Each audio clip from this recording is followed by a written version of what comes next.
Hi guys, so I'm back reading our story, Mr. Klutz's Nuts. Like I do with every story, I'm going to give you, or after reading every chapter, I'm going to give you a summary or give you the details of what's been going on. So we have our principal, Mr. Klutz, and then that's our main character, AJ, or one of our main characters. And Mr. Klutz is the principal of elementary school.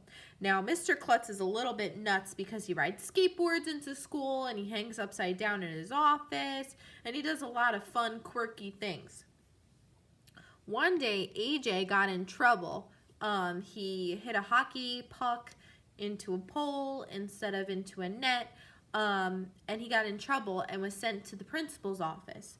So Mr. Klutz, the principal, instead of giving him a consequence, which is a repercussion or, something that happens because you do something bad, he gave him a candy bar, which is more of a reward or something good that happens from good behavior. So now AJ's entire class wants to be sent to the principal's office to get candy bars. So they're doing a lot of crazy stuff in class, and Miss Daisy, AJ's teacher, sends their friend Ryan down to the principal's office for putting a tack, or that sharp pointy thing that sticks into a wall or a corkboard, underneath Miss Daisy's chair so she would sit on it. But instead of getting a candy bar, Ryan got a punishment from Mr. Klutz, and Mr. Klutz was calling Ryan's parents. So completely different. On top of that, everybody in the school now wants to go to the principal's office to get, candy bars or rewards. But Mr. Klutz kind of caught on to them. So he promised everybody that if everybody did 1,000,000 math problems total, then he would throw them a chocolate party and kiss a pig. Pretty silly if you ask me. So we're going to keep reading, and we are on chapter 7, and it's called Teacher for a Day. Now, yesterday I asked you to make your predictions of, what that could mean, being a teacher for the day for our next chapter. But my question for you guys is, what would you do if you were a teacher for a day? Let's find out what this all means. The news about the big chocolate party blew through the school like a hurricane. Even kids who were allergic to chocolate wanted to go, just so they could see Mr. Klutz kiss a pig on the lips. Where is he going to get a pig? Ryan asked during lunch the next day.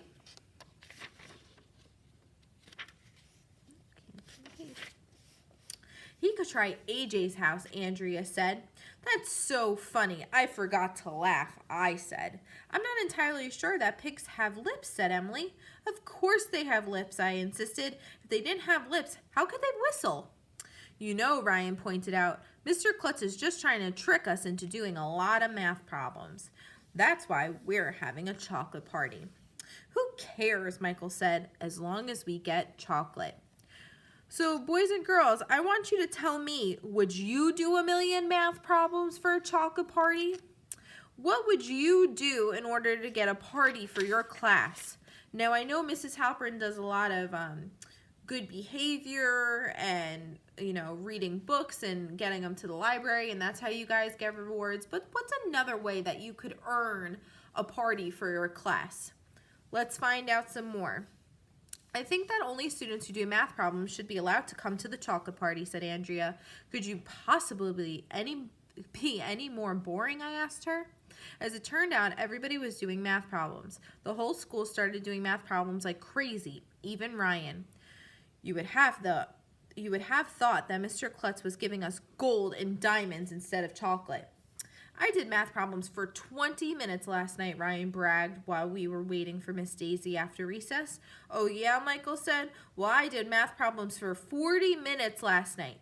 40 is twice as many as 20. See, I just did another math problem right there. Well, I did math problems for an hour last night, I said. That's 50 whole minutes. An hour is 60 minutes, dumbhead, Andrea told me. I was going to tell her that 60 Minutes was a TV show my parents watched, but Mr. Klutz suddenly burst into our classroom. He told us that Miss Daisy had a dentist appointment and we would have a substitute teacher for the rest of the afternoon. Mr. Klutz! We all gasped. You're not a teacher, I told him. I used to be a teacher, he said. I taught for many years before I became a principal. What did you teach? Ryan asked. Physics, he said. What's that? I asked. It's like phys ed, asked Michael. Mr. Klutz, do you know that this is second grade? Andrea pointed out. Physics is something that high school students study. Poppycock, said Mr. Klutz. You're never too young to learn something new. You may find you're smarter than you think. Well, if you say so. Physics is a study of motion and energy and force, he said. For example, if I take a blackboard eraser in one hand and a book in the other hand and I drop them at the same time, which one will hit the floor first? The eraser, I said. It's smaller and lighter, so it will fall faster. Just like a small light kid runs faster than a big heavy kid. No, the book will hit the floor first, insisted Ryan. Bigger and heavier things build up more speed than little things. I think they'll both hit the floor at the same time, said Andrea. Let's do a test, said Mr. Klutz. He put the eraser on his left hand and the paperback book in his right hand. Then he climbed on top of Miss Daisy's desk and held both objects in the air. Then he dropped them. The eraser and the book hit the ground at the exact same moment. I told you so, said Andrea. I think I hate her more and more every day. According to the laws of physics, all objects fall at the same exact rate. Mr. Klutz told us. See, you're learning physics in second grade. Wait a minute, said Michael. That's not a fair test because the eraser and the book are almost the same size and weight. Yeah, Ryan said. Try it with different objects. Okay, Mr. Klutz said as he picked up a pencil off of Miss Daisy's desk, and then he went over to the windowsill where Miss Daisy kept her collection of stuffed animals. He picked up a giraffe that was almost as big as I am. Would this be a fair test, he asked. Yeah, we all shouted. Now which object do you think will hit the floor first? He said as he climbed up on top of Miss Daisy's desk again. The pencil, some of us shouted. The giraffe, the other kids yelled. I think they will both hit the floor at the same instant, said Andrea. Okay, let's do a test, said Mr. Klutz. As he raised both of his arms in the air, Mr. Klutz put his foot on a crayon that was sitting on Miss Daisy's desk. It rolled a little bit. His foot slipped. He wobbled for a moment, trying to keep his hands balanced. Then he pitched head first off the desk. Watch out! Crash! When he hit the floor, the pencil and the giraffe went flying, and Mr. Klutz's arms and legs went in all different directions. It was just about the funniest thing that ever happened in the history of the world. You should have been there. We all ran over to see if Mr. Klutz was okay. He was holding his leg and moaning. See, Andrea said, all three objects hit the ground at the same time. The pencil, the giraffe, and Mr. Klutz. So I was right. I hate her. All right, so the next chapter, Mr. Klutz puckers up. Oh boy, what could that mean? I wonder. Let's find out. When Mr. Klutz got back from the hospital, we were all relieved to hear that he hadn't broken any bones. He was limping, though, and told us that he would have to use a cane for a week. We were afraid that he might call off the chocolate party, but he was more excited about it than ever. Everybody in the whole school got involved doing math problems so we could win the party, even the teachers. During library period, Miss Rupee asked us questions like, if the library had 100 books and you checked out 50 of them, how many would be left in the library? During music period, Mr. Hind asked us a question like, if school only has 10 trumpets and 6 kids sign up to take the trumpet lessons, how many more kids can sign up for the trumpet lessons? Miss Daisy made a big tote board so we would know how many math problems we had completed. Every day, she tallied up the math problems on her tote board. It wasn't long before the whole school had finished 1 million math problems. Andrea did the problem that put us over the top, of course. I hate her. On the night of the chocolate party, you should have seen the gym. They had music and games, and tables were set up with chocolate chip cookies, chocolate cake, chocolate muffins, even broccoli covered with chocolate. Yuck! By the end of the party, I thought I was going to throw up. It was the greatest night of my life. Now, boys and girls, I want you to tell me what's your favorite chocolate. Is it dark chocolate, white chocolate? Is it like a Hershey bar or a Snickers bar? I want you to tell us. By the end of the party, oh, nobody read that. At 9 o'clock, somebody came in with a big pig on a leash. I don't know where they got it. The zoo, I guess. We all watched as the pig was brought over to Mr. Klutz. He wrinkled up his face and acted like he was all disgusted. Mr. Klutz, that is not the pig. When he bent over and kissed the pig on the lips, the whole school went crazy.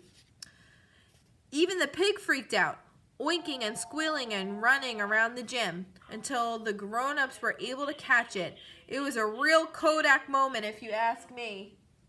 So boys and girls, that was the end of what we were reading for today. But one thing I want to talk about is what a Kodak moment means. Now, probably before you guys were born, everybody used these cameras. And the cameras weren't on your phone. You had to carry it around in a big, almost like a backpack or a container. And they were called Kodak cameras. So the joke was that if you took a picture in a beautiful spot or something funny that you wanted to remember for forever, they would call it a Kodak moment. Because you took a picture with the Kodak camera, which makes a Kodak moment. So I want you guys to tell me what was a really funny moment that you could consider a Kodak moment. So for example, a really funny moment that I remember that would be a Kodak moment was when I was little. I was dancing for my dance recital, and I tripped over on the stage, and Mrs. Halpern caught it on camera. Even though it was embarrassing, it's something that I talk about that's still funny to this day. That was a real Kodak moment. So another example could be one time I went to the zoo and I fed a giraffe. Once I took a picture of it, that's considered a Kodak moment. So I want you guys to tell me a funny Kodak moment or a serious Kodak moment or something that you'll remember for forever. Okay? So that's everything for today. So tomorrow we're going to be talking about Chapter 9, I Pledge Allegiance to Mr. Klutz. Oh gosh, I could wonder what that could be. Make your predictions, and I will see you all tomorrow. Have a good night.